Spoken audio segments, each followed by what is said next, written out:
We're dealing with paragraph 22. In the paragraphs that come afterwards, you deal with the actual audit. Can you confirm that you assembled a team of 9 officers to undertake this audit process? Yes, I can confirm, Commissioners.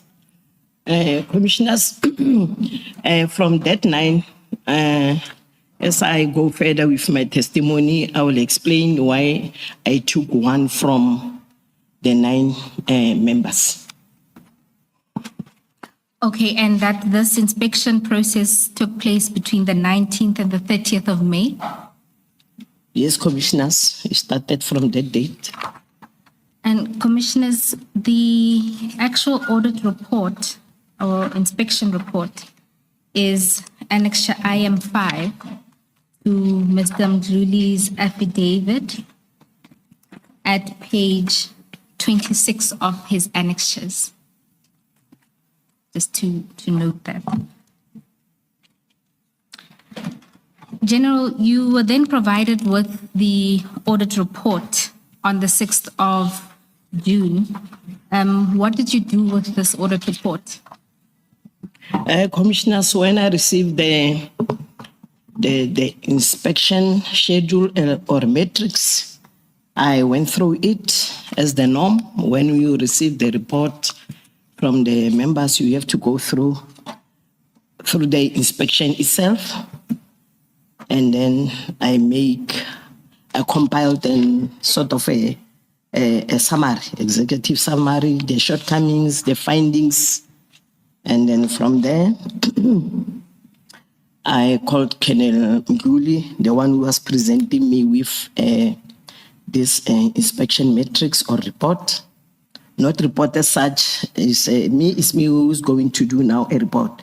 Then I compiled the necessary report for the attention of General Sibiya. Why General Sibiya? During that period when I came back from leave, I just want to bring to the attention of the commissioners that my direct commander actually General Sintumule, but she was not present during that period. So I was engaging mostly with General Sibiya. So maybe commissioners will see through why I'm saying General Sibiya, not General Sintumule.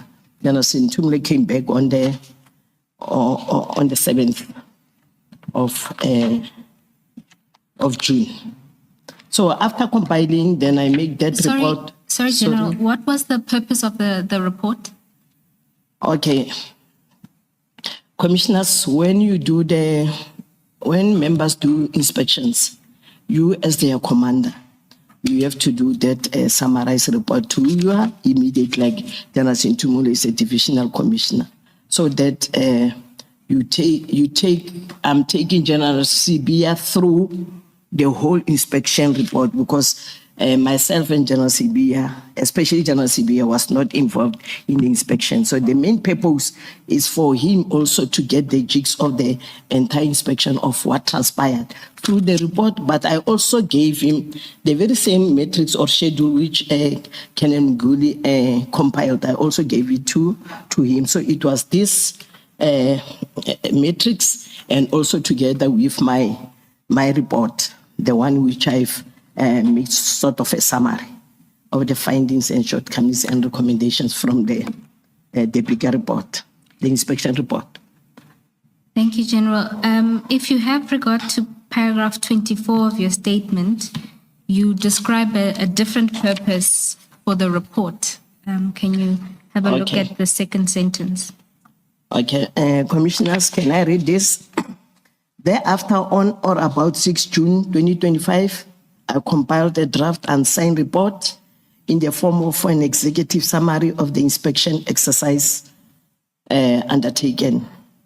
The purpose of the draft report was to motivate for the budget allocation for these dockets to be investigated and to get direction from General Sibiya and General Sintumule, as the report is next year to mark as MCM1.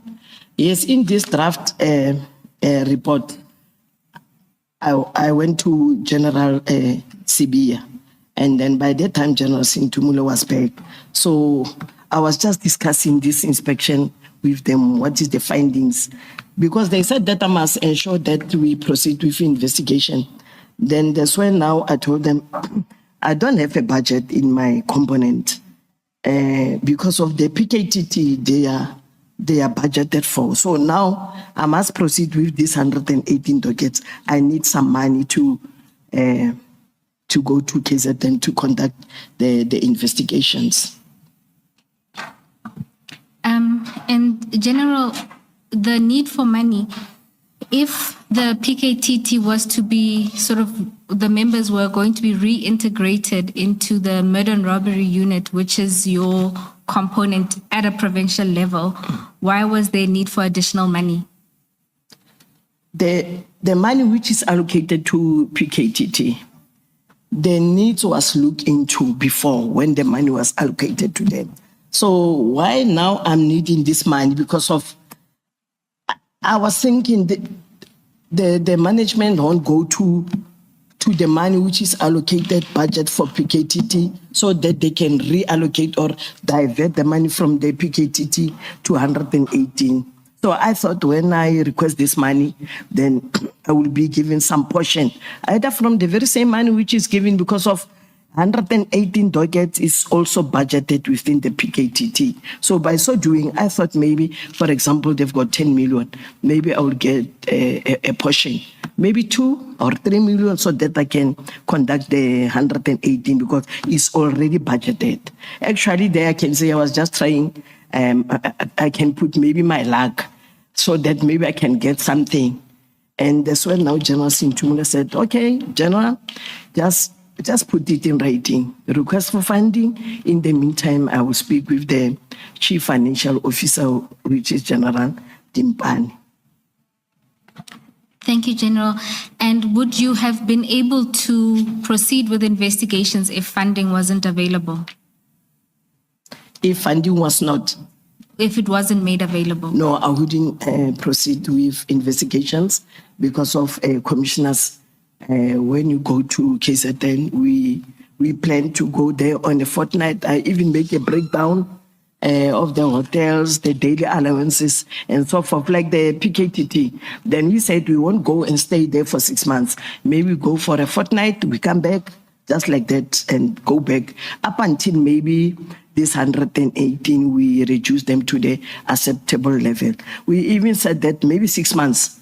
Actually, we wanted to start from 1st of June until December.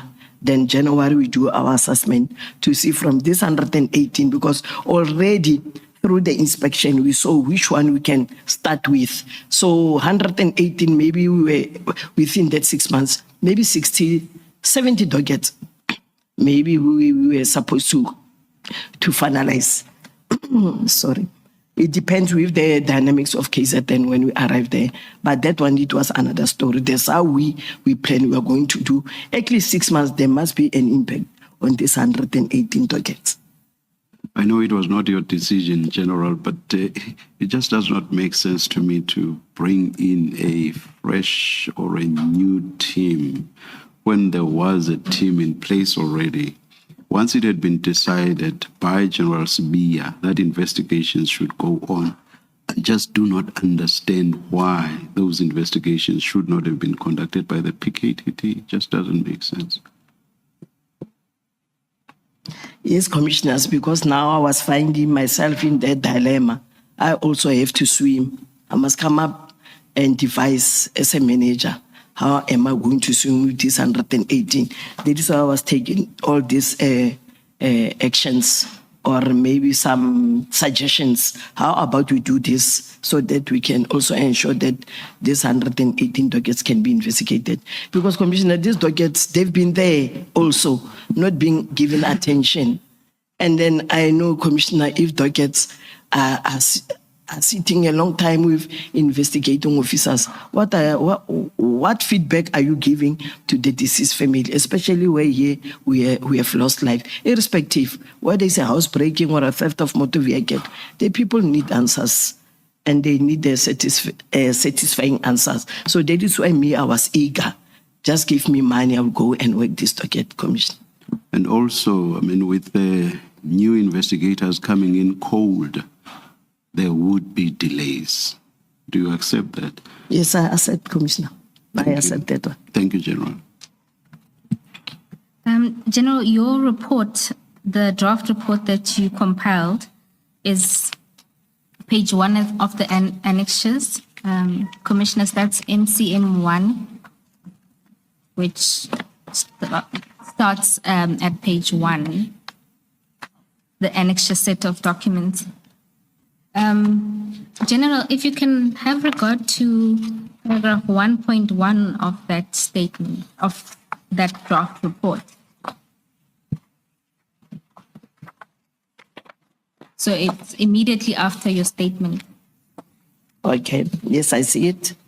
You say there that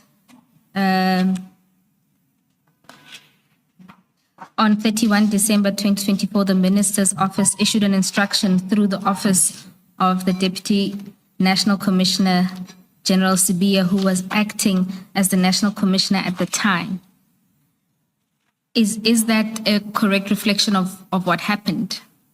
Commissioners, in this one, I think it's a typo to say General Sibiya, because from our from our office we thought it was General Sibiya who was acting, but he later, during our engagement, he also brought this to my attention, because he also signed. He said that I saw you wrote me I was acting. Actually, it was not me who was acting, it was General Musikidi. So already these letters, they were signed, but I would like to apologize just for that one, because I wrote General Sibiya. Actually, it was General Musikidi who was acting. And General, this report, this draft report, did you give it to Generals Sibiya and Sentumule?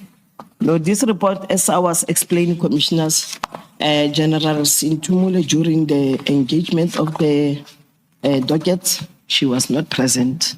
I just gave this report after we finished, and then General Sentumule came. I think it was on the 7th, mostly of these inspections. But the main one, the one when we were discussing with General Sibiya and General Sentumule, I gave them the bigger one, where I went and just explained to them what transpired through the inspections. And when we were engaging about the extra money, it was on the 7th of June, when General Sentumule advised that I must write a information note pertaining to a request for extra budget or funding to go and conduct those docket in case of the investigations.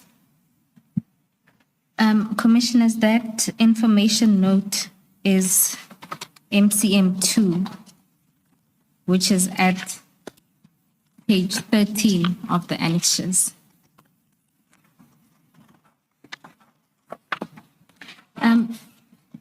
General, you talk about the meeting and that General Sentumule asked that you prepare the information note, but at paragraph 27, you go on to talk about a second information note that was prepared regarding the missing statements. Can you tell the commissioners about this? Commissioners, during the inspection of this docket and through my perusal, I was approached by Captain van der Berg, who was also part of the inspecting team. But during that inspection, we took 2 dockets from Eastern Cape, the one of Namtamta who passed on. Then because of the sister of the deceased was calling General Sibiya just to get feedback of the cases. There were 2 cases, attempted murder and the murder one. So the docket was initially investigated in my office when it was taken by PKKT during October 2023. So in those dockets, Captain van der Berg brought it to my attention that there were 32 statements which were missing from the docket. Then immediately it raised some concern. I even asked Canon Gould, because he was leading the inspecting team, the inspection. Then I asked him, they didn't experience similar incident like this one where statements are missing. Then Kenan Mkhwanazi informed me, General, actually, we also realized that Mkhwanazi and Greytown, there were also statements missing, 10, 12. He even said that it is mentioned in that inspection matrix. And then from there, I penned down this information note. I brought it to the attention of General CB that in this docket of these three dockets, the Greytown, Mkhwanazi, and Mthatha, there were statements which were missing. How we saw it, commissioners, is under the C-clip, which is the diary SAPS 5. The statement were annexed. For example, it will say General Motsepe statement A4, Commissioner Madlanga statement A5, Commissioner Kumalo statement A6, and so forth. But when you check the A-clip, there's no statement as such because of you can't annex the C-clip without the statement. The statement speaks to the C. A part speaks to the C. What you do on the A part of the docket is reflected under the C-clip. It's your diary. So immediately I brought it to the attention of General Sivia. Then General Sivia wanted to call General Kumar. Then I said, no, you can still call, but let's put it in writing so that maybe he can respond why this statement are missing from the docket, whereas they've been annexed under the C-clip. That's when I wrote this information note to General CB.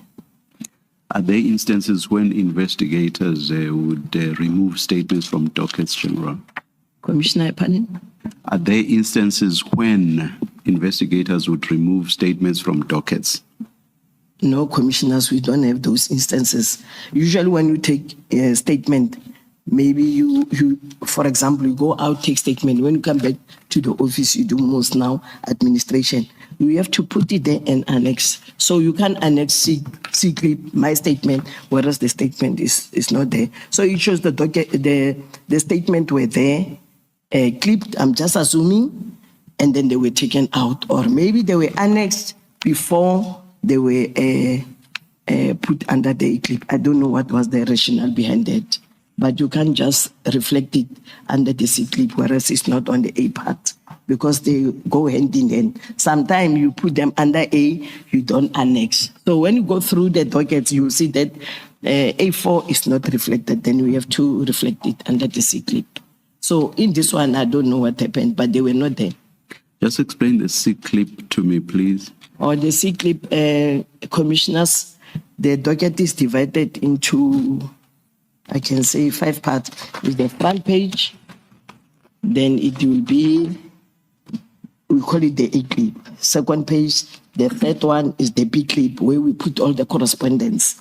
Then becomes the C, where we put all the diary. And then the last part, it will be where suspects are arrested, then we are charging.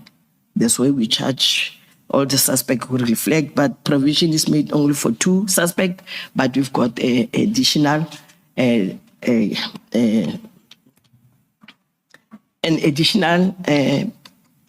paper, or not a paper as such. It also forms part of the docket where you attach it. Is sort of an annexure that it will say maybe suspect 1, 2, 3, then the other one will 4. If there are 15 or 20, you can put as much, as long as they will reflect in the docket and they look the same like the first one where we have charged. So the clips are basically part of the docket folder? Yes, when I say the C clips, actually we call it the SAPS C5 diary. It's a C part. So where you write every activity, like when you write... All of that is part of the folder. That yes. Yes. It used to be yes. brownish. When you open the docket, It used to be brownish in the olden days. I don't know. Brown. It's still yes, brown. Yes. So those are there. Yes. Then the statements are loose pieces of paper that get put in, or no, that are placed in this folder, in the docket folder. Yes, the docket like this file in front of us. Then it go upwards. We call it A1, is the complainant statement. Yes, yes. It's 1. Then go up. It's a loose piece of paper. Yeah, it's a statement. Yes. You put A, Okay. This one is A1.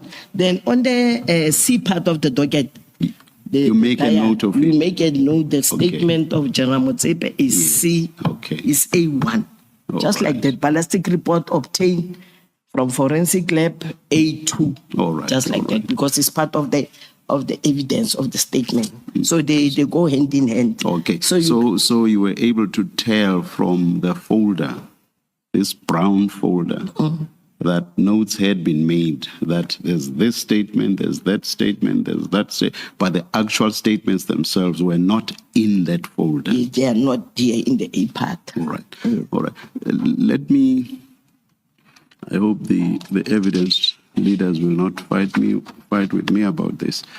From a statement that we have read, a point is made that investigators had taken some of the statements out of the dockets. That's how I understand the statement. So you are basically saying that that's not supposed to happen.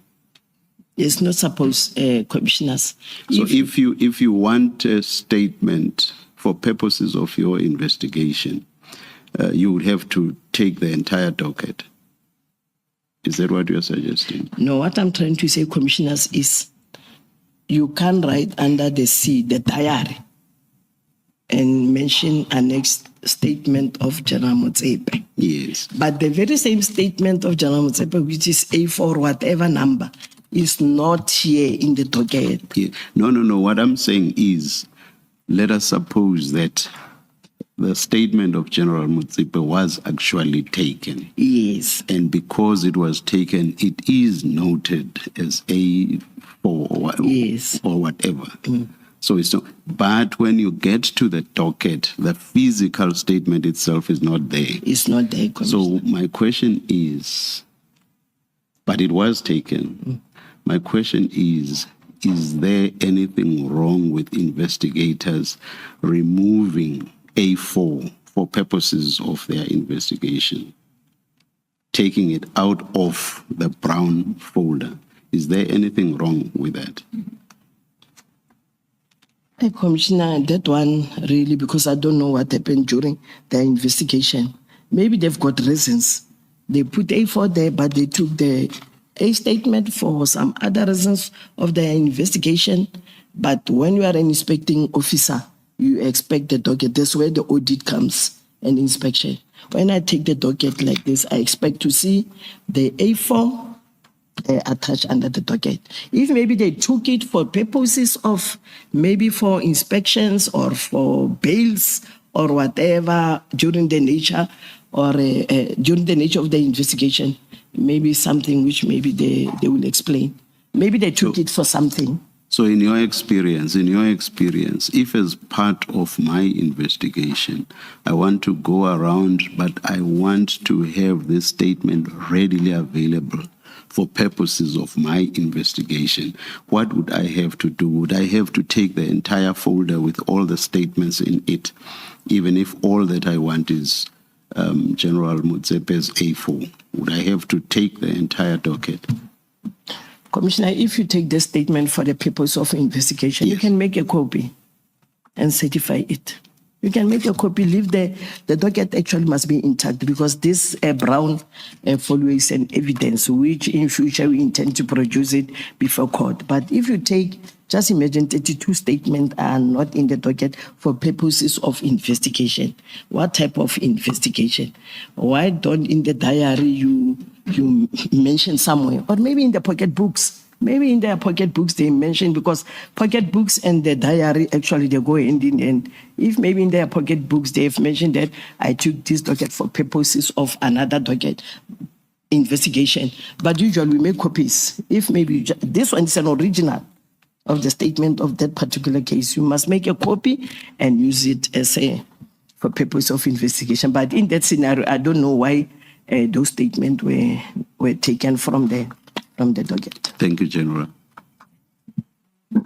General, I think in your either in your statement or in one of the other statements that we have, we are told that some of these dockets were inherited. I think the dockets go as back as 2006. I think that's the earliest.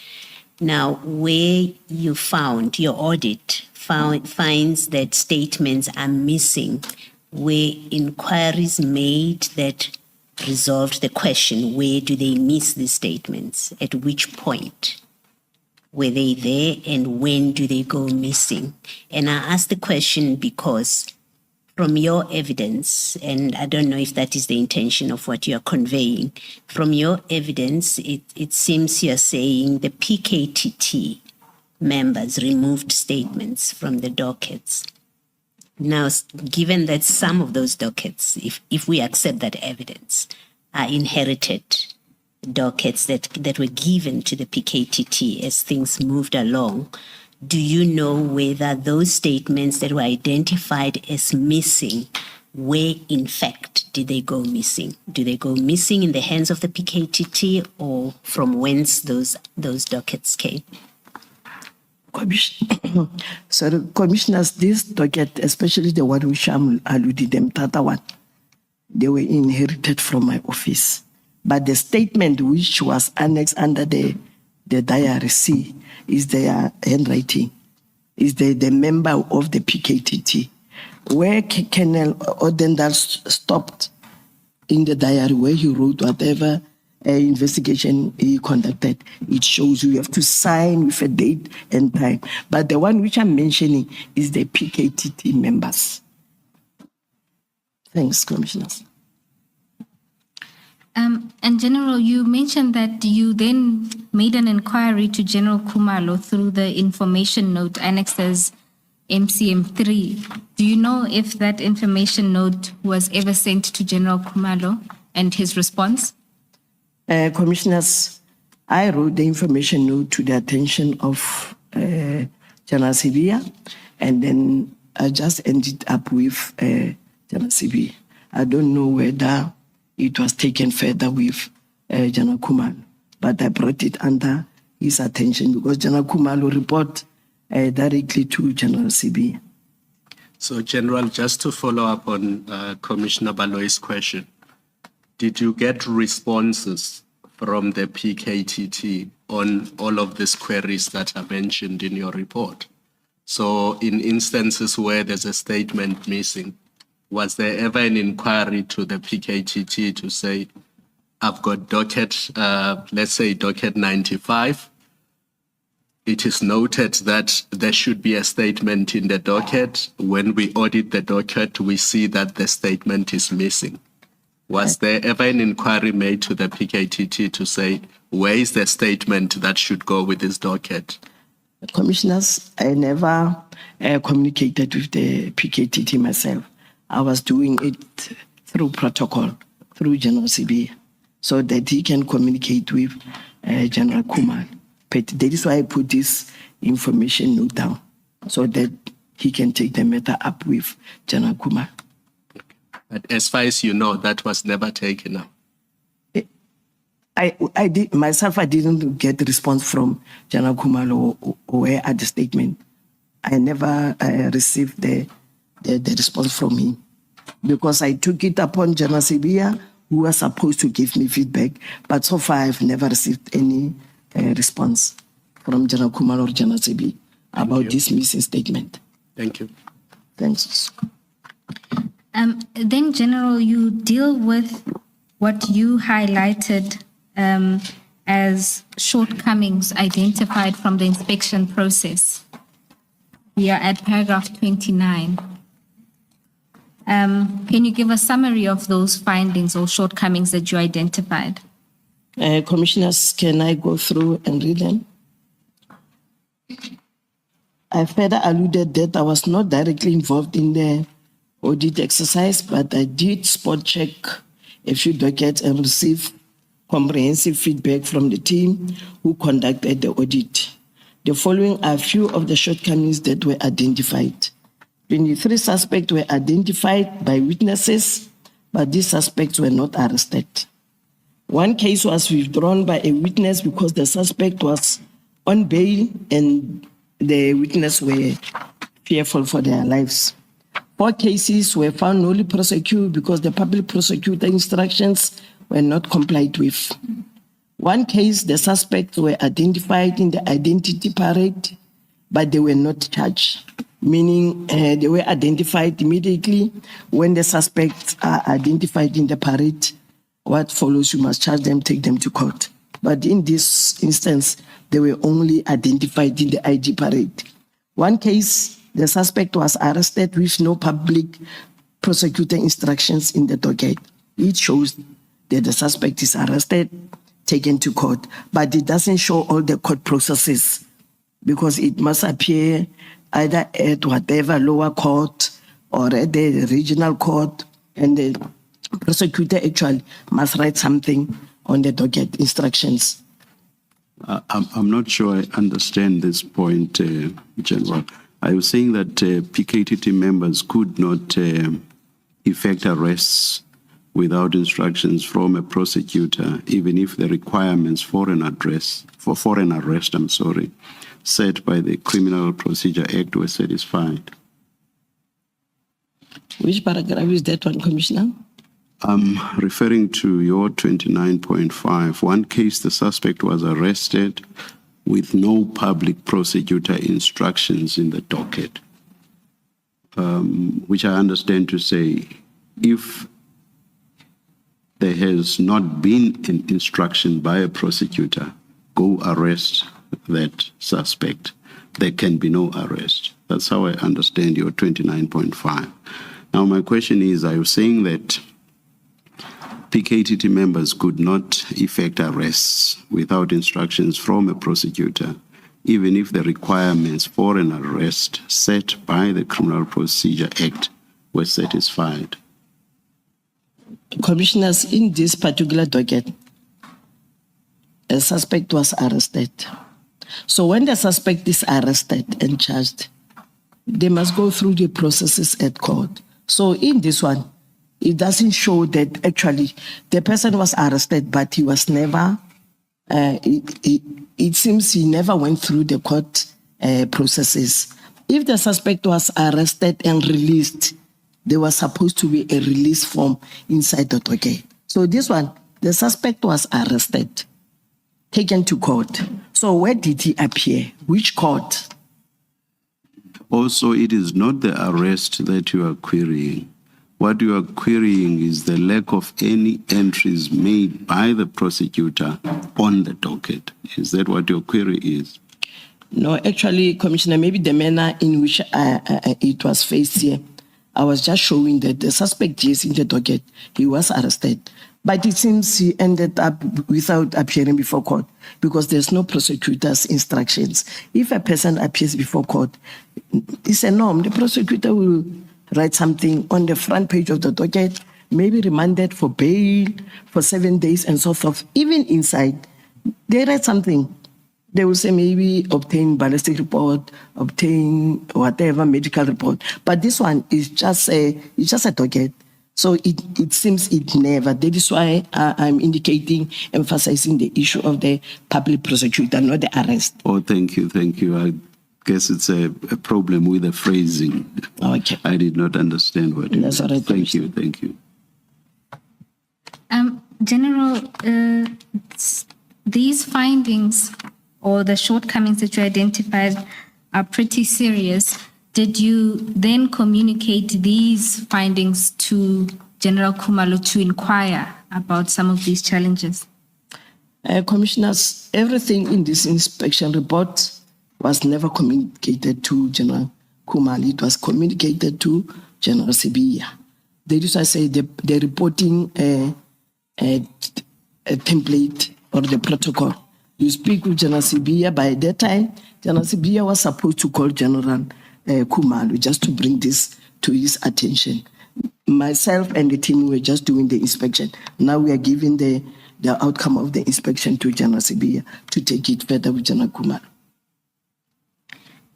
And then, General, paragraph 30, can you confirm those are the 3 cases wherein there were missing statements that you referred to earlier?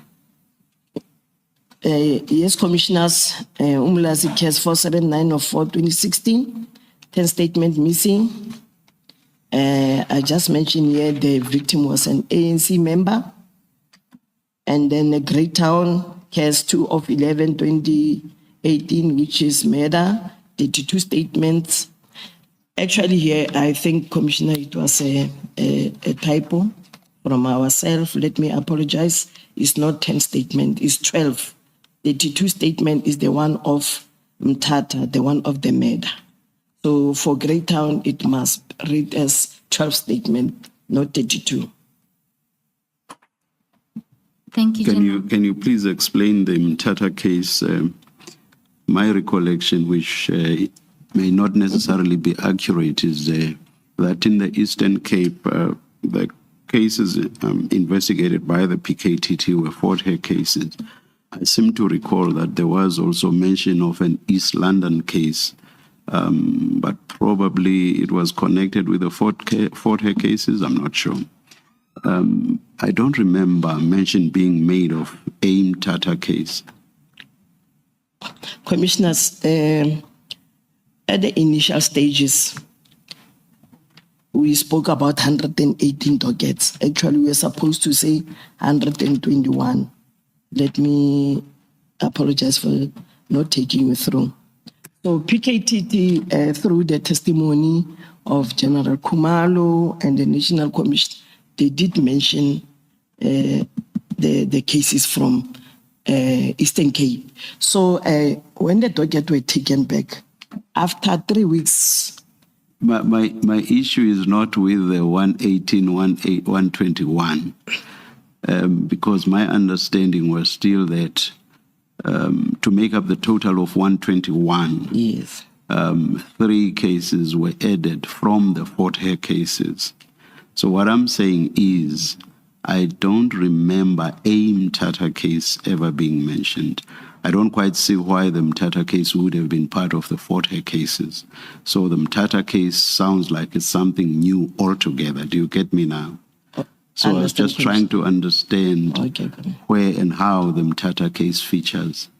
Commissioners, 121 dockets actually is this docket.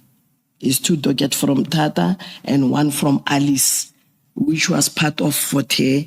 But when the docket were brought, later, the 3 docket, it was Alice and 2 Mthatha. So the 2 Mthatha is this one. Thank you. Okay, thanks, Commissioner. All right, thank you. Chair, if I may be of assistance, in General Masamula's testimony, he indicated that there was a trip to Fort Hare when there was a directive for them to include it as part of the PKTT's mandate, said there was uproar about a particular murder, which was the Namhla case, and he then requested head office to give that case over to the PKTT. So it wasn't related to Fort Hare, but was added because of a public outcry at the time they were there to address the Fort Hare issues. Thank you.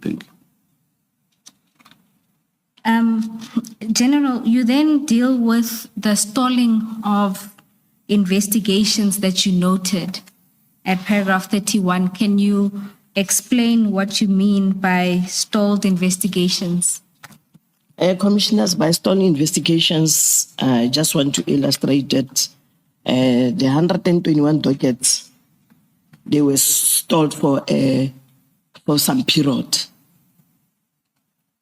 The oldest docket is from 2016, where suspects were identified through Section 205 Sapuna, but the suspects were not arrested.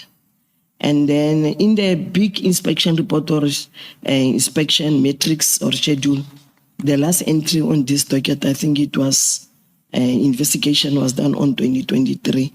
In this report, commissioners, I was just highlighting to General Sibia the outcome from. I didn't take all the 121 dockets to put them here. I was just highlighting, like 2016, we are now at 2025.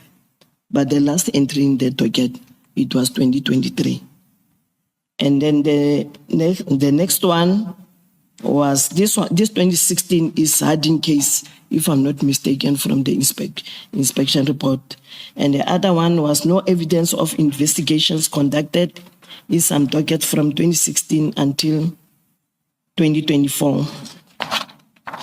Senior public prosecutor and director of public prosecution instructions were ignored, not complied with. Forensic ballistic reports are outstanding for a lengthy period of time. Section 205 subpoena reports are not analyzed. They are there in the docket. When you receive a Section 205, you have to analyze so that you can make the linkages of the suspect together with the crime committed. So it doesn't serve a purpose.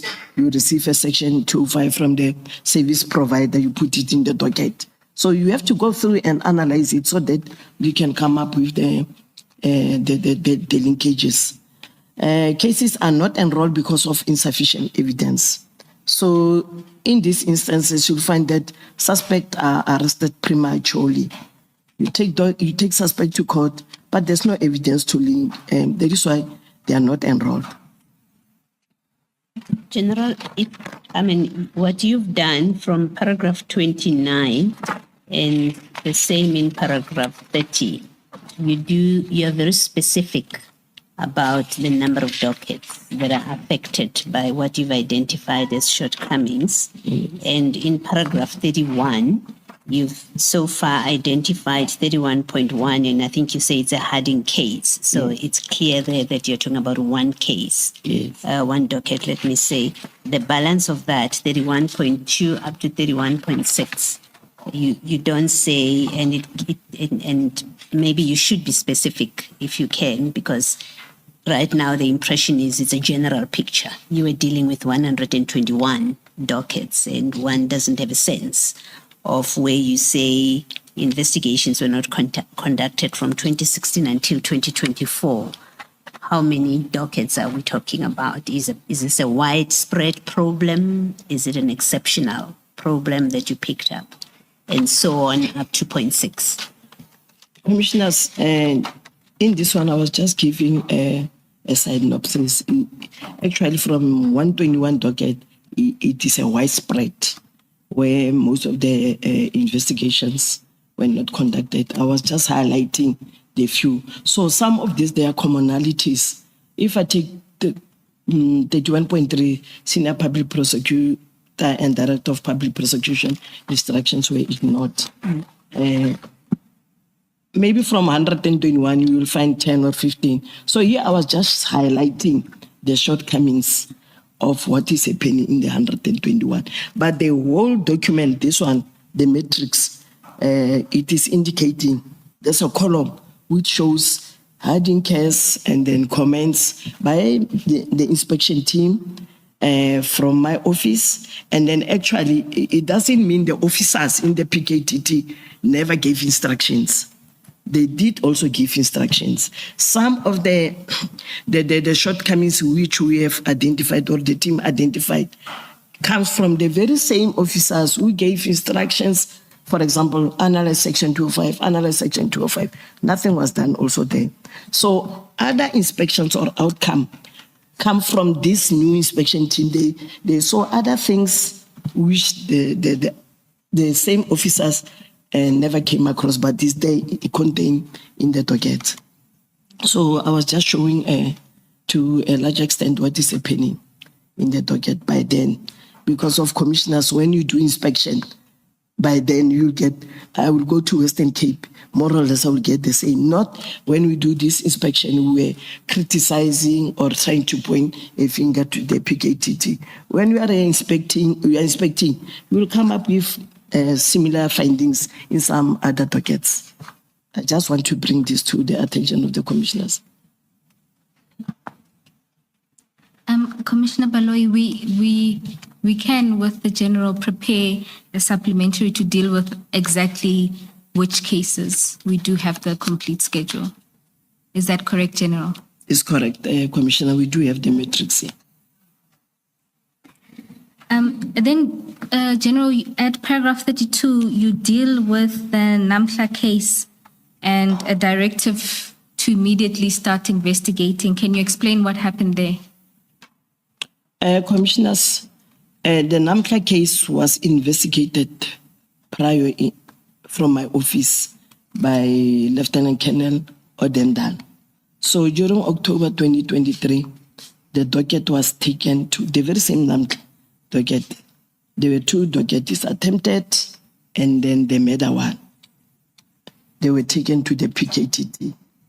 Then when the docket came back, General Khumalo informed the sister of the deceased that the docket are back to our office. But before that, General Khumalo explained, I'm using General Khumalo as a divisional commissioner. And then who said that is a project manager.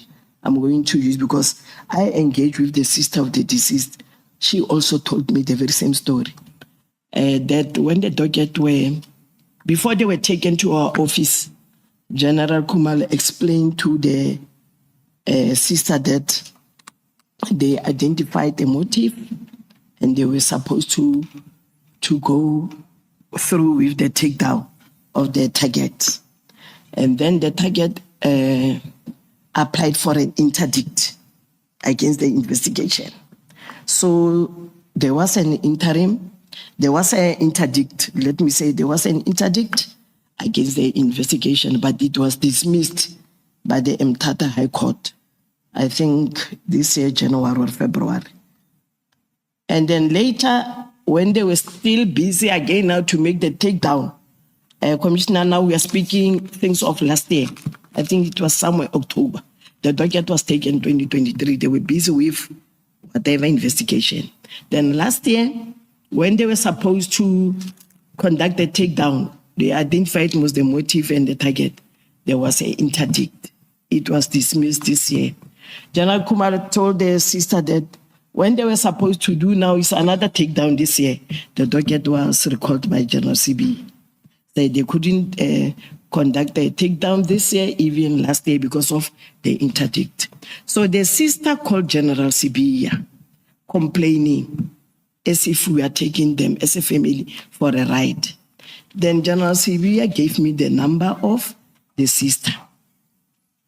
I took this docket from when they were still busy with the inspections. I took this docket, gave it to Captain van der Berg, because he was familiar with this docket. He used to work it with Colonel Odenda. And then I took it from him, but he was attending a lot of High Court matters. Then by that time, I had two members whom I deployed in Quebec.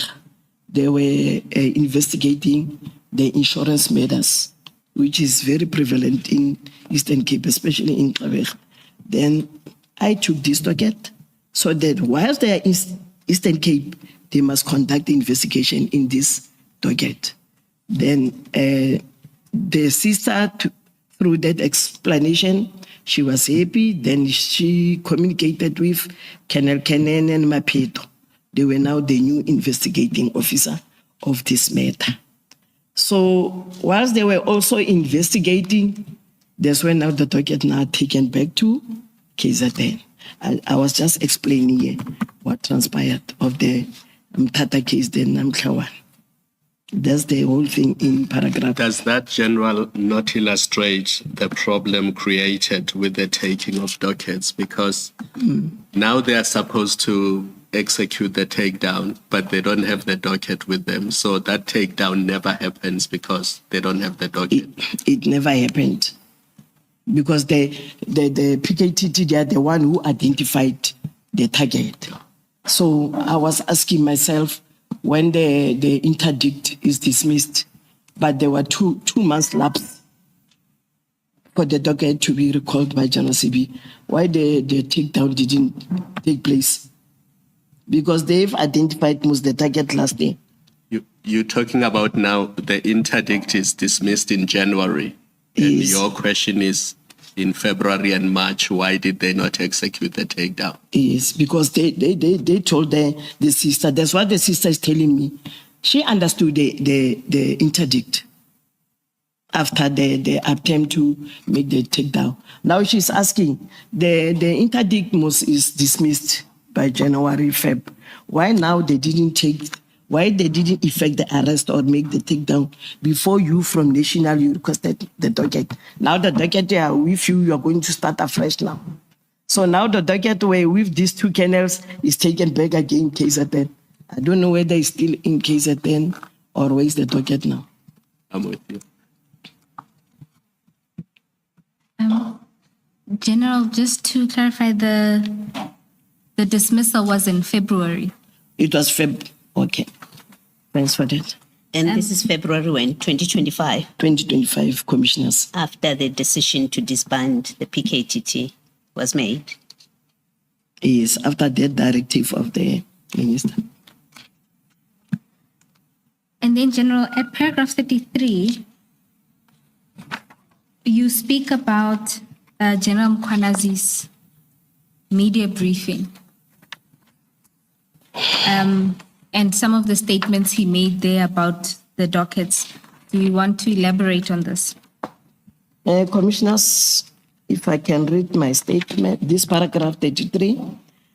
During General Mkhwanazi's media briefing on 6 July 2025, he indicated that 5 dockets had warrant of arrest that had been issued and that the dockets are gathering dust at the head office of General Sibia without being given the necessary attention. And I said it's not true. Why do you say it's not true? Because this related to whether there were any investigations taking place. Is that not so? Yes, Commissioners. So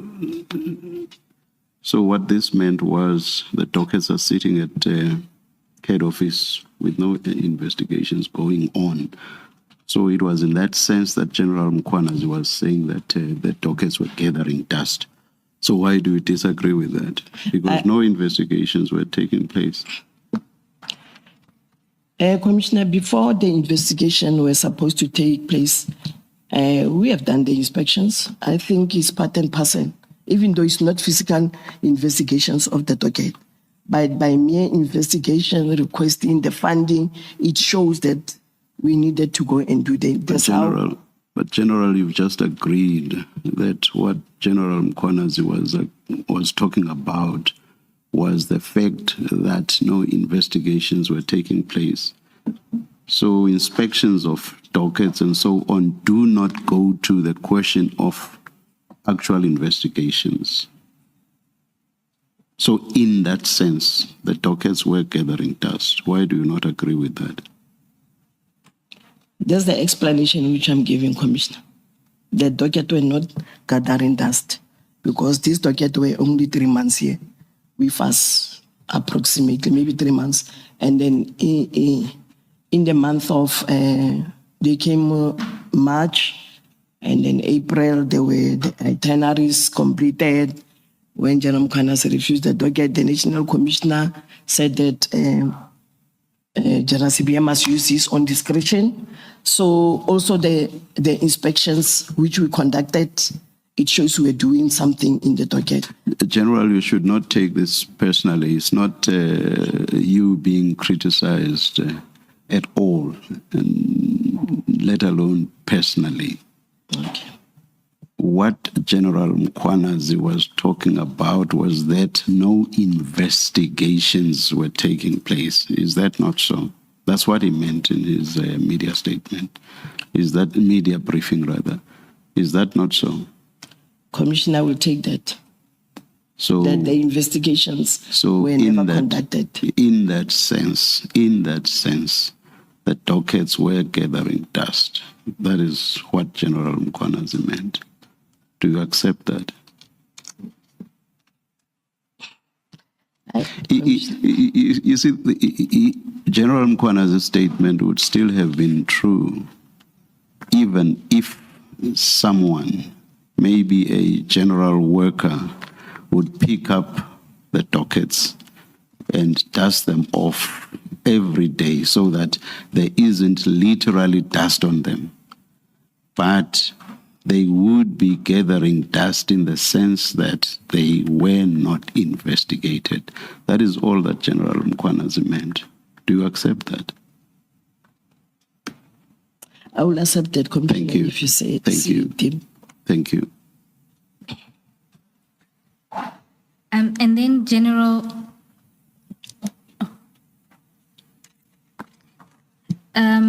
your reference is made at paragraph 34 to the criticism that there were 5 warrants of arrest issued in the docket, but you there talk about what your audit found. Can you explain what you mean there?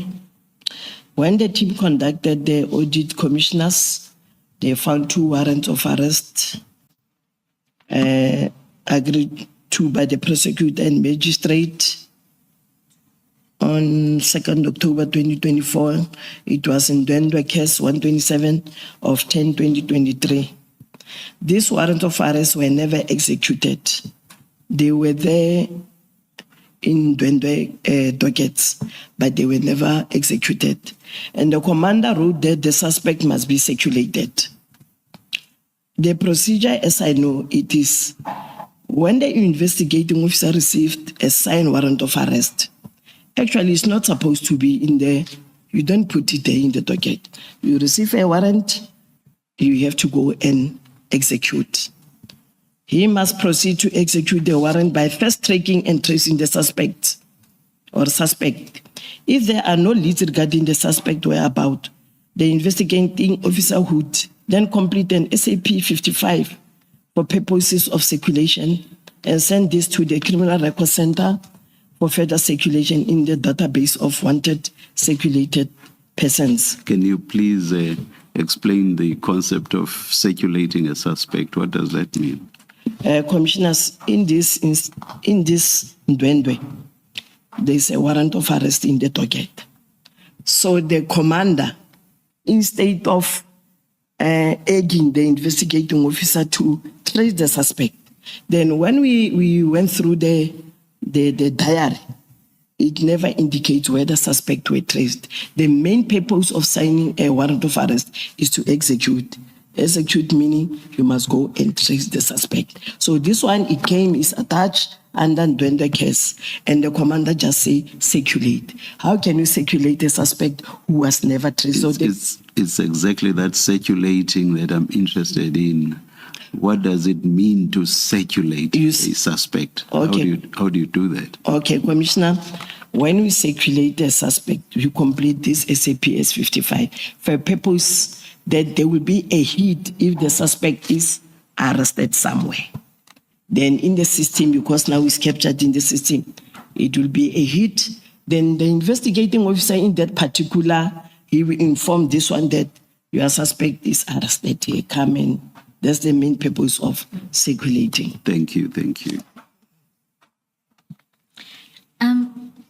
General, and then you deal with one other docket at paragraph 35, where there was an unsigned warrant. Commissioners, in this one is still warrant of arrest. Furthermore, there was one docket where the warrant of arrest was completed by the investigating officer, but not signed by the prosecutor or a magistrate, meaning the warrant was never issued. So it's a warrant of arrest J50 completed, but not signed by the prosecutor or magistrate. So it's just a J50 there in the docket. I'm just responding to what General Mkhwanazi was alluding, that there were 5 warrants of arrest which were imminent. We delayed because docket were gathering dust. That is why this warrant of arrest were never executed. So we found these types of warrant, the 2 which were signed, the other one where it was not signed. Those are the only warrant which we found in the dockets.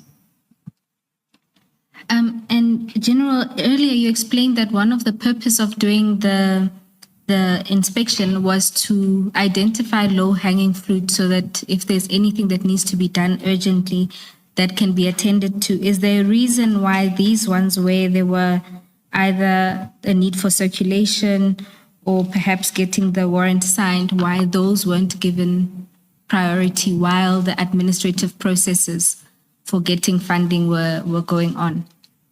Actually, commissioners, we planned it in that way from the onset. When they were doing inspection, then they're bringing me some heads up. I even suggested, how about maybe before we look into the funding, we look into our own monies, the one which I'm having, then we go and execute on especially these 2 warrant of arrest.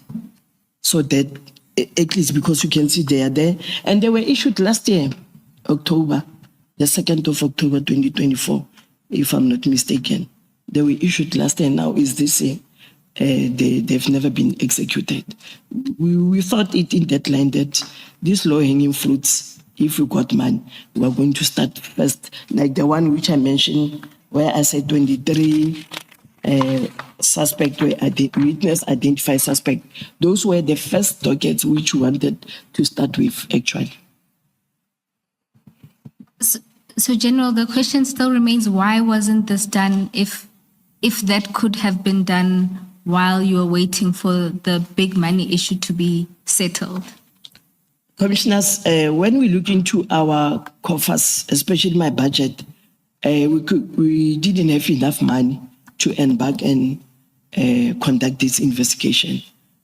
We wanted to go there, but because of money, because finance office, they are the one which will guide you. Immediately when you write there that this docket come, you have to outlay what is happening.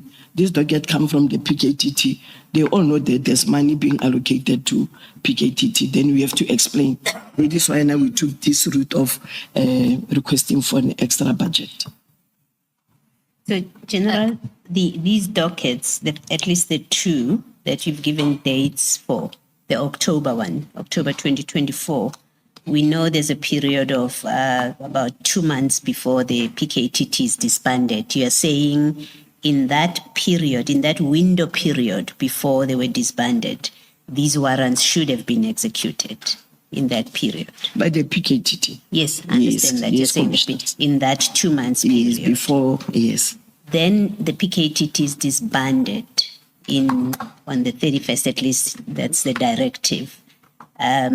So for all intents and purposes, as far as the minister is concerned, it seems that from the 31st of December or from the 1st of January, there's no PKTT to speak of. I guess that's why General Sibia instructs that the files must come back, the dockets must come to Johannesburg, to Pretoria rather. Now, what that means, and this speaks to an earlier point by Commissioner Khumalo, that because of this decision, we know now that from January up to whenever these dockets were returned to KZN, these two warrants were never executed. On your explanation, because you were waiting for a budget. Yes, Commissioners. Thank you.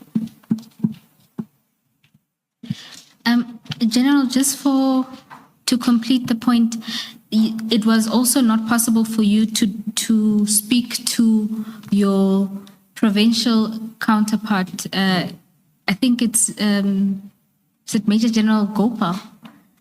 Yes, Major General Gopal. In the same component, especially for the urgent matters to be attended to. Commissioners, really, we never communicated with them. This is the outcome of the inspection, and then we never communicated. Up until we finished by 30th May, we have never communicated and brought to the attention that we found 2 warrants of arrest in the docket. How about maybe you expedite? We never communicated with them.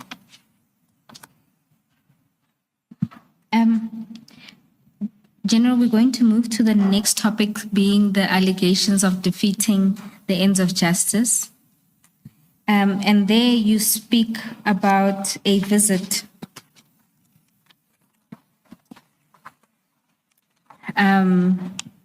You first talk about the funding request that was sent. Do you want to explain what happened with that funding request? That was sent to the National Commissioner to request funding for these investigations. Commissioners. Maybe, General, before you answer that, just keep the question in mind, but what I'm going to ask you is related in a way. The information note that we looked at, MCM2, that we looked at earlier, under recommendations, you've got 2 recommendations, and the one is the funding issue recommendation, and then the first one, though, is that you recommend that the dockets be returned to KZN for investigation. And then that's the first recommendation. And then the next recommendation you make is for funding, that a dedicated budget be given to the national team. Why, in your thinking, was that the first preference, your first preference, that the dockets be returned to KZN? Well, why was it your first preference? Commissioners, in this one, I was recommending that if maybe we are not going to get the budget, let the docket go back to their where they belong, because the PKTT already got funding, or they are budgeted, inclusive of this 121 docket which are under investigation. And then the next recommendation is the one of the funding from the National Commissioner. How did you think about it? I mean, at this point, this is a memo in June, or an information note in June. So we know that the PKTT rather is disbanded by this point, at least according to the Minister and General Sibia. It is disbanded, and yet you are saying the dockets must go back to KZN. Can you just explain how you thought it would play out? And I do understand you're saying because the PKTT were already familiar with the dockets, but it is now disbanded. Commissioners, when I wrote this, the PKTT is not disbanded. According to me, it was never disbanded. Okay. It was partially, because it was the first phase of investigation where the dockets were brought. But they are still operating, and they were still operating whilst I was in there, when there was no formal directive for us to say that now the PKTT is no more. So I was just making these recommendations that if maybe the National Commissioner then can't apportion some budget for us, then this docket, they must go back to the PKTT, because they were still operating. Because practically they were still operating. Practically they were still operating. Thank you.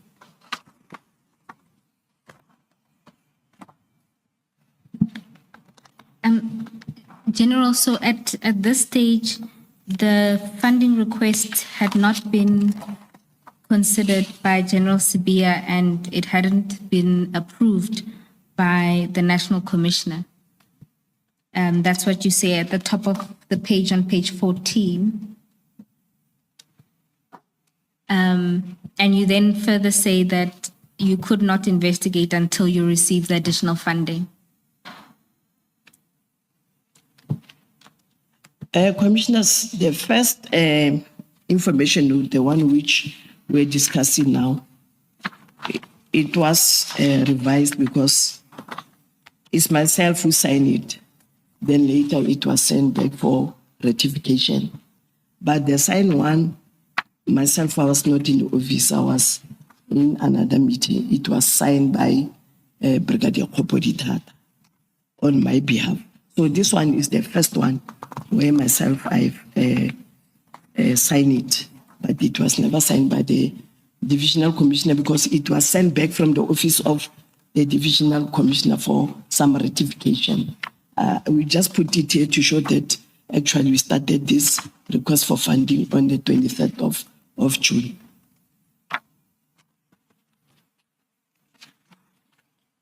And then, General, you earlier in your testimony, if you look at the information note MCM 3 at page 17, which would have been the initial one, and the corrected one is at page 19, MCM 4. You recall I asked you about paragraph 2.1 in a different document. That would have been the summary of the audit findings that you provided, about the background section where you say that Lieutenant General Sibia was the acting commissioner. This is found again at this information note, which you prepared in June 23, and then again in the revised one, which was signed by Brigadier Mkhwanazi on the 1st of July. Yes, Commissioner. And is it that at this point, the your team was operating under the impression that General Sibia was the acting national commissioner at the time? Commissioners, I explained earlier that in all the correspondence, we wrote General Sibia as acting. He also brought to my attention, that actually it was not himself that he was acting. Actually, it was General Mkhwanazi. But in most of the information note and the reports, we wrote General Sibia, but not to portray or to bring to the commission that General Sibia is the one who was acting. Actually, it was General Mkhwanazi. But most of the reports, even the National Commissioner signed one of the requests for funding, where we also mentioned that it was General Sibia. Thank you, General. And then you deal with a request, a visit and a request to take photographs of the dockets, and you were told about a case at paragraph 38. Can you summarize the events? You've set them out in a lot of detail in the statement. So if you can summarize what happened there with Brigadier Kunene. Commissioners, can I proceed with paragraph 38, reading it? Or just to summarize? Just to summarize. Commissioners, on the 22nd of July, I think it was 2 days. It was 2 days after the proclamation, if I'm not mistaken. Let me go through this paragraph, then I will summarize it, Commissioners, with your permission.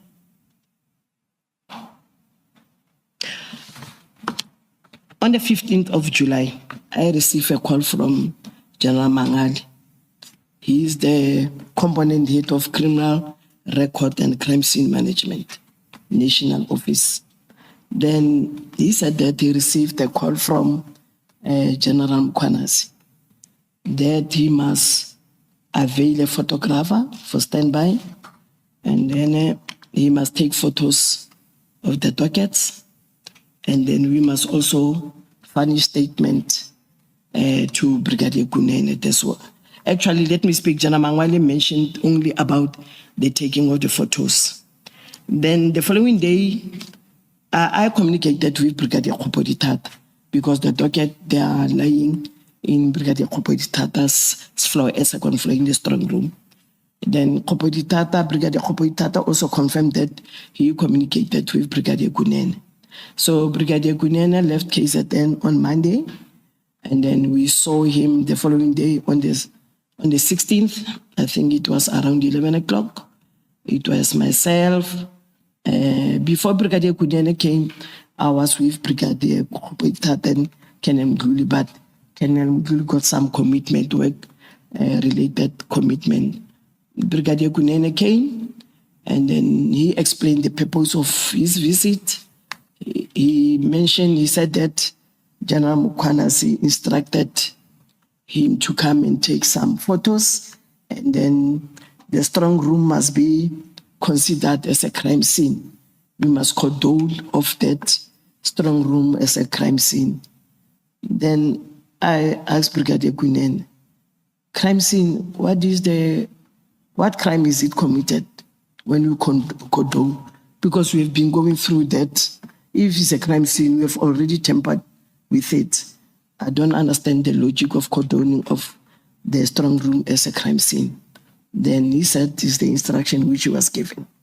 Then from there, through our engagement, then I said, what is the interest of taking photos?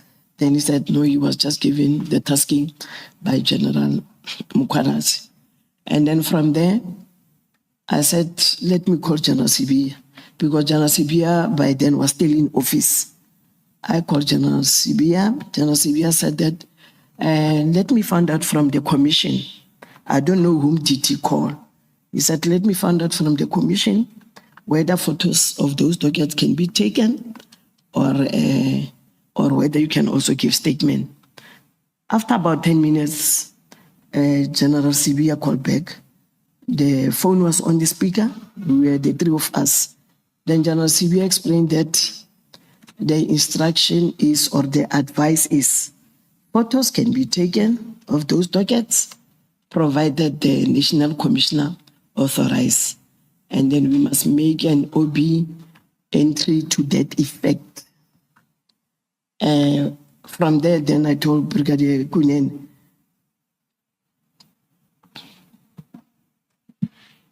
And General, when you say that General Sibia inquired from the commission, you mean the Madlanga Commission? he is from Madlanga Commission. Okay, thank you. And then thereafter, you... Do we know who was contacted within the commission? General... Were you told, General? Commissioners, I don't know who was called, but General Sibia said that he received an instruction or an advice. If dockets need to be taken photos and for us to give statement, the National Commissioner must authorize that instruction. Then Brigadier Kunyana was not happy with the explanation of General Sibia.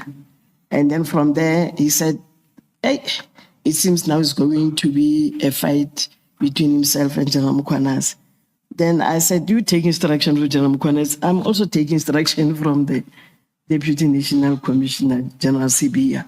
So let's wait. Maybe the National Commissioner will call and maybe he will authorize, because by then I learned later that General Mkhwanazi was with the National Commissioner in case that then there was a protest march there.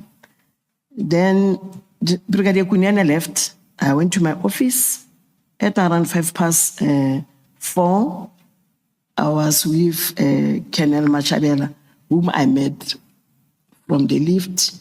He was greeting me. Then we went to my office. The National Commissioner called. Then he said that there's a certain investigating officer who's experiencing some resistance in the building. Then I said, who is that investigating officer? Then the National Commissioner said, no, General, we just need some photos. Then I said, General, who is the investigating officer? So when he mentioned the photos, I recall now is Brigadier Kunen. I just reminded General, said, General, now the National Commission. I think you are mentioning Brigadier Kunen. He is the one I had an engagement earlier with pertaining to photos. But now they're saying you must give, I called General Sibia, and then he said he inquired from Madlanga Commission that permission must be granted, you must authorize.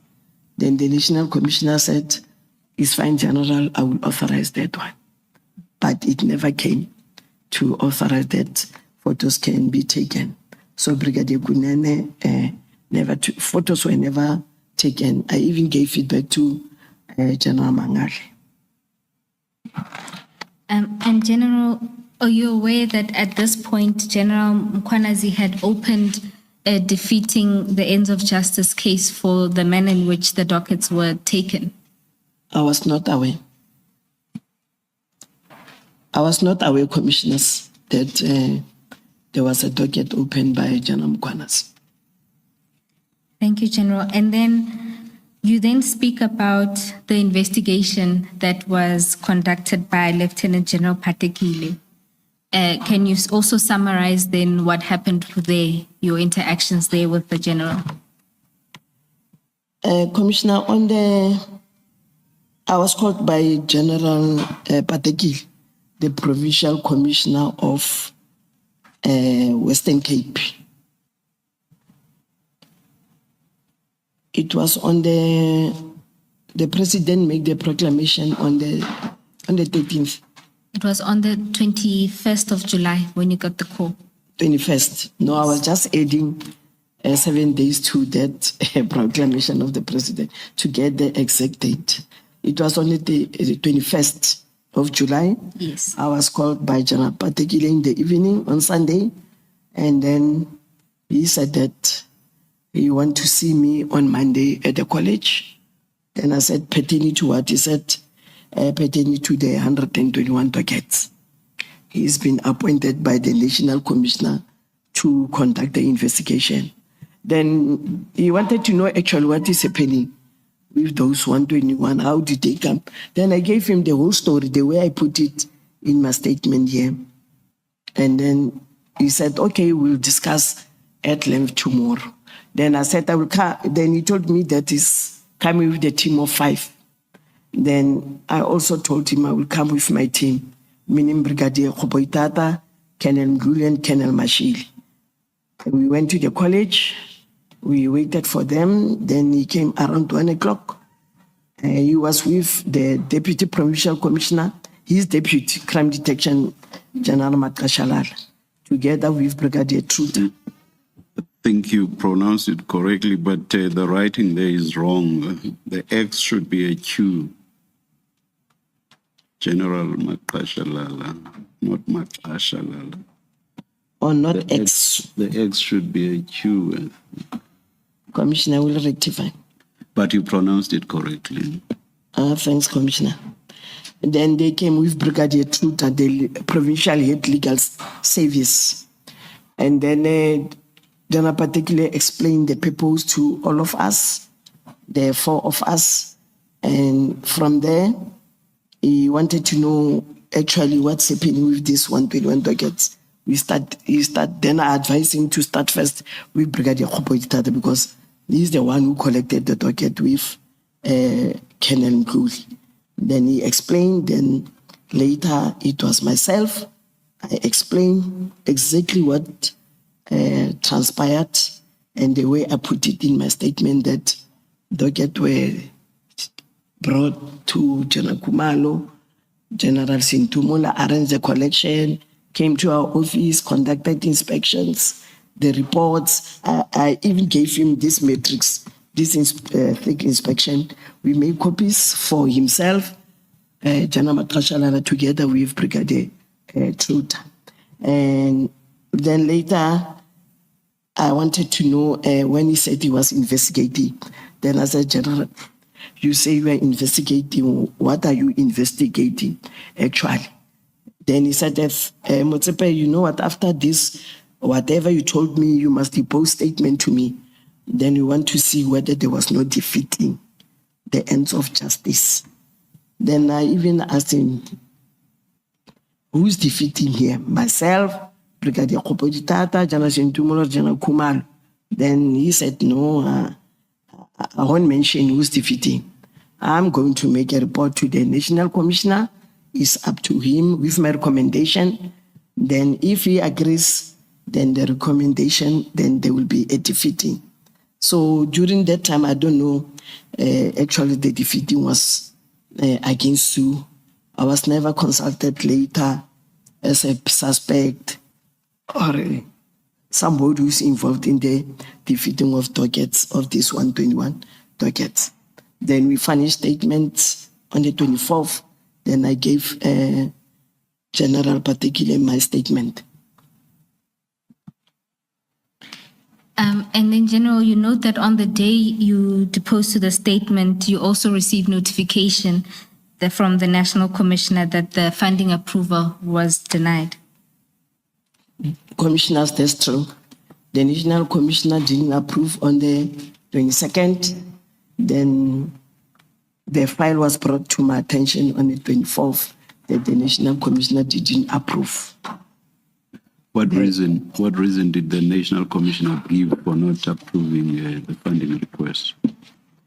The National Commissioner, if I can just say without reading it, he mentioned that the PKTT is already budgeted. And then what are the dockets doing here at the national office? And then the docket must go to the station of origin as agreed. Then me, I don't know where does this agreed comes from. Maybe they've discussed it before that through the disbandment. Actually, the docket must go to the station of origin as they agreed in their executive management meetings. But he wrote it in that way that docket must go back to the station of origin as agreed. General, page 21 of MCM4. just to be fair to you. MCM4. MCM4, page 21.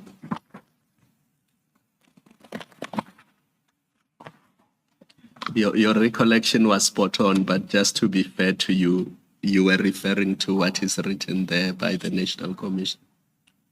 Yes, commissioners, I was referring. Must I read it?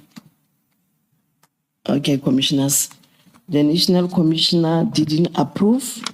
Then he cited the following reasons. We can't spend double on the same function. Political killing tax team is there already doing the functions.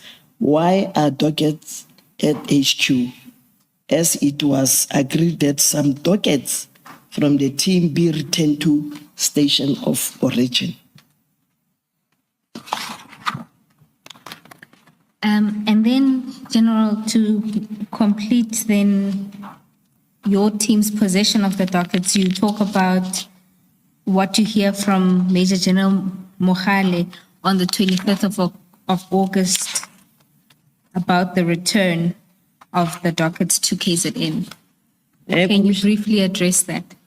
Okay, thanks, Advocate. Commissioners, on the 25th of August, we were preparing ourselves to attend an Interpol conference in Cape Town.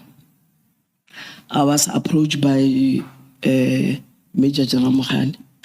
He's one of the component head with myself at the division. He's responsible for crime investigations, the so-called general crime. Then he's presently the acting divisional commissioner because General Sintumula is acting deputy national commissioner for General CBI. Then he informed me that there was a virtual meeting between himself and General Mkhwanazi. And then I must make available a brigadier pertaining to the taking back the dockets to KZN. Then I said, I don't have a brigadier. Kopotata was on leave because Brigadier Kopotata is the one who started the collection.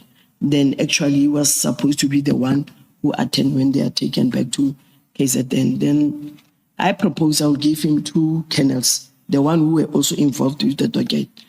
Is Colonel Mkhwanazi and Colonel Mashile. Then he said that the meeting will be tomorrow. They confirmed the meeting will be tomorrow on the 26th. Then on the 26th, the meeting did take place. And then when myself I was departing to the airport, he came to my office. Then he said, General, yes, we did attend the meeting. It's confirmed. The docket must go back to KZN. Did you make copies of the dockets? Then I said, no, we didn't, but we were thinking of making copies, but we have never made copies, but it's not a problem.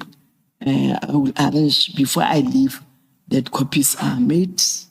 I called Colonel Mkhwanazi and then inform also Colonel Mashile that they must ensure that these docket copies are taken and then to be handed over. The arrangement was they must be arranged. The arrangement was made that they must be handed to one of the PKKT commanders at the college. I understand it was Lieutenant Colonel Kumar. So I left for Cape Town, and then whilst I was there, I keep in touch with them just to check whether how far are they with making the copies. They completed, and then the dockets were handed over, and then they were taken back to KZN. In charge the same as they were taken from crime intelligence by the Brigadier Kopotata and General Sintumula, and they were taken back to KZN on the 28th of August. Now, can you just assist the Commission with this from 28 March 2025 until the 27th of August 2025? Are there entries in any of those dockets that the investigation was progressed further? In other words, there was progress from when the dockets were first taken to when they were returned to KZN? Commissioners, in the diaries, the entries which was done was of the inspecting team when they were inspecting. Just alluding maybe like Section 205 to be obtained, witnesses, but there were no entries of investigation, as no investigation did take place. So it was the audit, basically. The only entries were that an audit has the one taken of the inspection, place, yes. and these are the shortcomings that were picked up. Yes. But the murder cases themselves were not investigated. Only those two of the one of Eastern Cape, the attempted and a murder was taken by Colonel Kenan and Mapet whilst they were in Eastern Cape. Is the only docket where they wrote their investigation, what they have done so far with that limited time. Thank you. Thanks, commissioners. And General, do you know that in that docket, the Eastern Cape one, the investigators had only gotten an opportunity to introduce themselves to the family and to the previous investigating officers? Commissioners, I'm aware.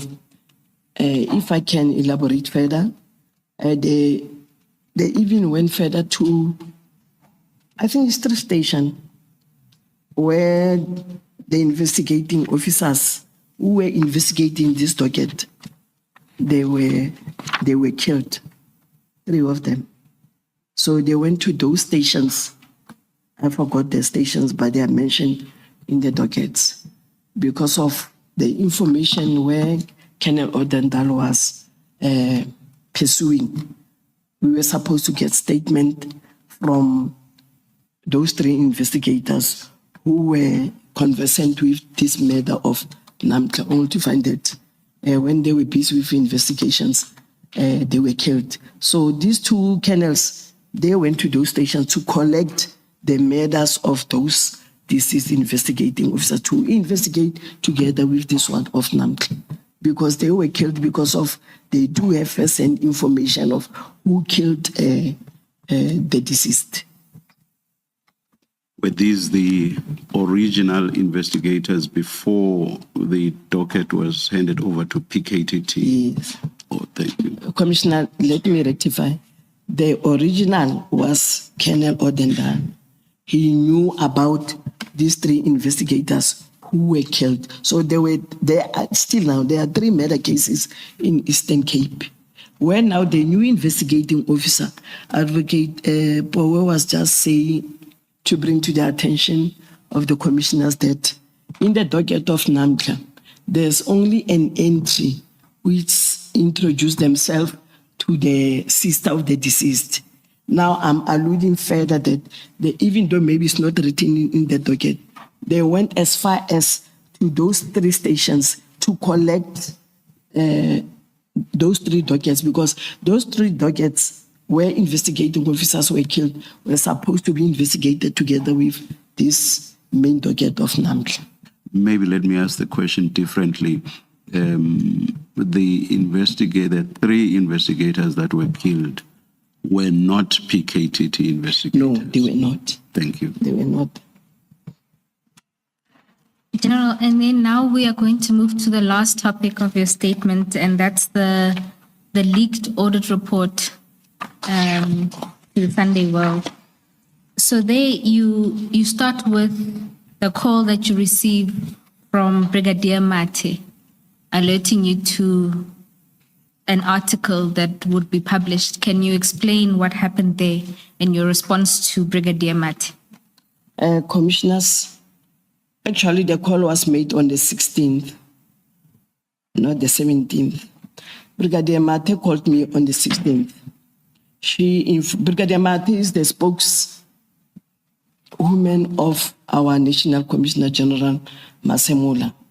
She called me that a journalist by the name of Situmo from Sunday World, he needs some input pertaining to 121 dockets. Then I said to Brigadier Mate, I don't have any input because I don't report to the General Situmo. And then I don't see any need to input to him about this 121 dockets. And then he sensitized to me that it seems the following day on the 17th August, which is Sunday, it seems there's a leak report of my report to them, and they're going to publish. That is why they wanted some inputs to me. Then I said that the report from myself, I didn't give the report to any newspaper or media or any journalist. I don't know what's happening. Then Sunday, Brigadier Martin called me. Then he said he even sent the article via the WhatsApp to my phone, WhatsApp. I went through it. Then I asked her, how come, what's happening here? Then he said, hey, General, I don't know. Then she asked me, who did you give this report? I said, the only person whom I gave is General Sibia. I gave him not electronic card, it was a printout. Then immediately I phoned General Sibi. I said, General, I gave him the whole story. That General Brigadier Mati called me on Saturday. Then here's the newspaper clip now. Then he said, let me go and get the newspaper.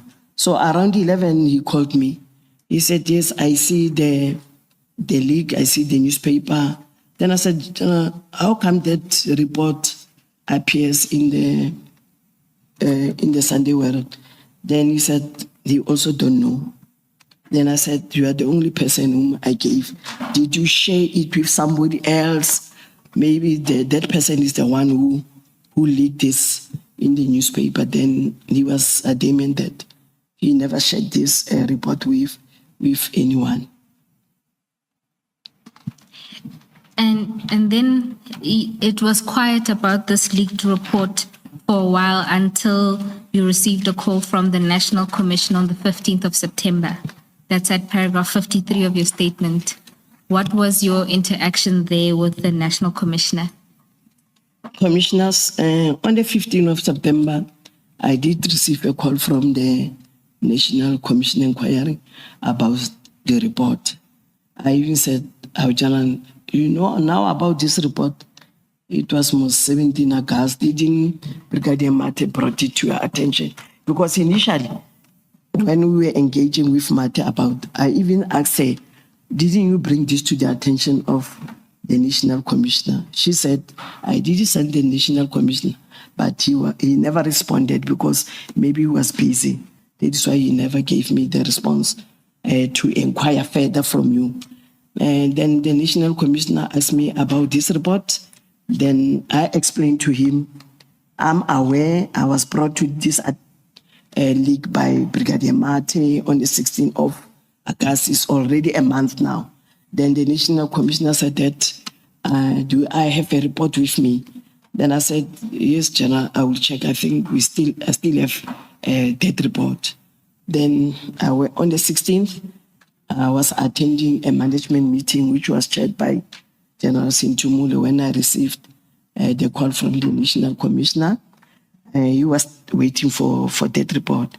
I explained to the National Commissioner that I've tasked my secretaries just to check in the system so that we can print. But they said that it seems when they were typing, they didn't save it. Then I said, okay, I will excuse myself from this meeting and go and look for that report in my office on the table. Then whilst we were engaging with the National Commissioner, he said that, am I aware that now I'm the star witness that General Sivia leaked the report? Then I said, General, I'm not the star witness of the leakage. I'm the witness that I gave General Sivia this report. He's the only person. I gave him in a print form. I didn't send it electronically. Then before I left, excusing myself, I told General Sintumule. Then she said that they were discussing this matter a previous week they were in Cape Town. Actually, she also advised the National Commissioner that they must conduct an investigation on how did this report leak into the Sunday World. So you are saying you did not type the report yourself? I couldn't get that, Commissioner. You are saying you did not type the report yourself? No, it was not typed. Your PA typed it? Is my secretary. So actually then it was not just you and General Sibia who had access to the report. It was you, your PA, and General Sibia. Yes, commissioners. Maybe if I can explain my PA. When we were busy typing this report, the one which I put that I dispute what General Mkhwanazi said, my PA sent it to the office of General Sibia, the secretary there, because we were busy with this report. Then I called my office, just sent it to General Sibia's office. Then that secretary that side put only infused that paragraph which said that I dispute what General Mkhwanazi was saying. So now from there, I got the copy. I gave the copy to General Sibia. So when a national commissioner was requesting a copy, that's the copy which I was saving. And then from that meeting from General Sintumule, I went to the national commissioner. Then I gave him the that copy.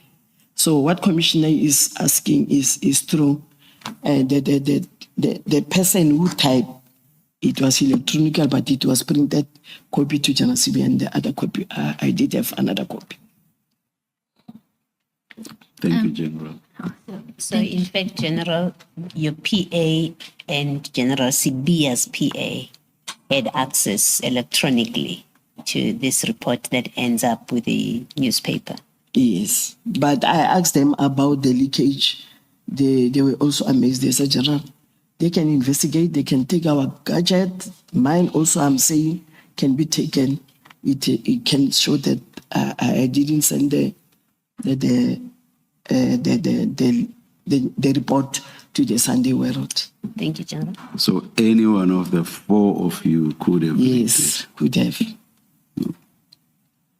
It's actually any one of the three, because you firmly say it's not you. So it's either the two PAs or General Sibia. If we accept you saying you did not. The general Yes, has already I didn't. agreed. The general has already agreed to the No, possibility of any one of the four of you. No, Commissioner, but just to affirm or confirm that I didn't leak. Thank you, That one is General. for sure. Thank you, Commissioners. And then at paragraph 56, you confirmed that you did hand over the physical copy that you had to the National Commissioner. Yes, I did give to the National Commissioner, and then the Commissioner wanted to know why is it not signed. Then I said it was just a draft, sort of executive summary I was discussing with General Sibia, so that they must give me further directive to that one. And then to conclude, General, in paragraph 57, you clarify your position as regards to the 121 dockets. Do you want to read that into the record? Commissioners, yes, I concluded by saying the docket were not gathering dust, and by saying that an audit was conducted and the dockets would have been investigated once funding was approved.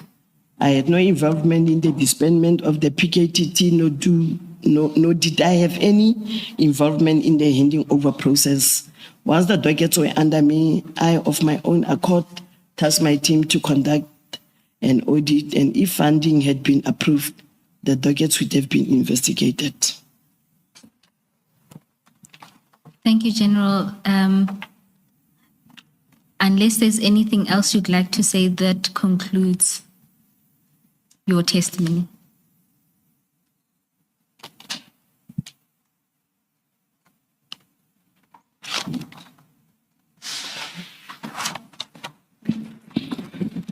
Thank you very much.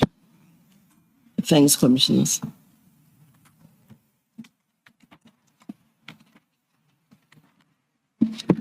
Let us adjourn and resume at 2 p.m. Let's adjourn.